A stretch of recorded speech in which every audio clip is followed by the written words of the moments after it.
আজকে রেস্টুরেন্টের খুবই গুরুত্বপূর্ণ দুইটা রেসিপি শেয়ার করব। রেসিপি দুইটা দেখে নিন, আপনার অনেক কাজে দিবে।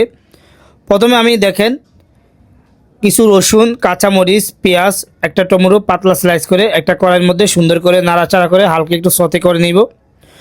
যখন আপনার মোটামুটি এটা সতে হয়ে যাবে, এখানে অ্যাড করে নিচ্ছি অল্প একটু পানি এবং ভিনেগারটা অ্যাড করে আমি আরেকটু নাড়াচাড়া করে সুন্দর করে পানিটা এবং ভিনেগারটা গরম করে নিব।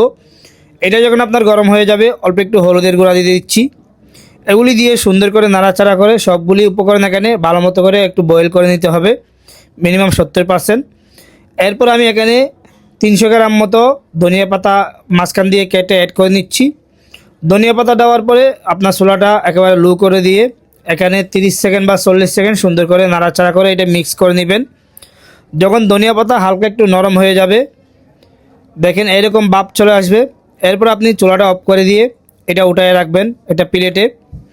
আমি এখন একটা প্লেটে নাড়াচাড়া করে উঠায় রাখছি। এরপরে ঠান্ডা করে ব্লেন্ডারের জগের মধ্যে নিয়ে নিচ্ছি। তার মধ্যে চিনি দিয়ে দিচ্ছি 1 চামচ, অল্প একটু লবণ দিয়ে দিচ্ছি। এরপরে এটি ব্লেন্ড করে অল্প একটু ভিনেগার অ্যাড করে নিচ্ছি। তৈরি হয়ে গেছে গ্রিন চিলি চাটনি।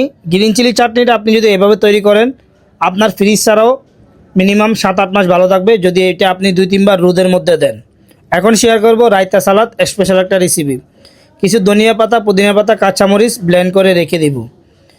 250 গ্রাম মতো টক দই, তার মধ্যে 1 চামচ চিনি, অল্প একটু লবণ, হাফ চামচের একটু কম বেশি এখানে বিট লবণ নিয়ে নিচ্ছি।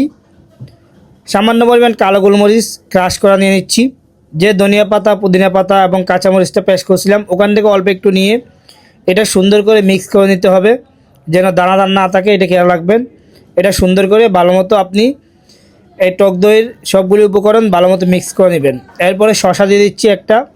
শসা অবশ্যই মাঝখান দিয়ে বিসি ফেলে দিবেন। তার মধ্যে অ্যাড করে নিচ্ছি টমেটো বিসি ফেলে দিছি। এরপর এটি সুন্দর করে ভালো মতো মিক্স করে নিতে হবে।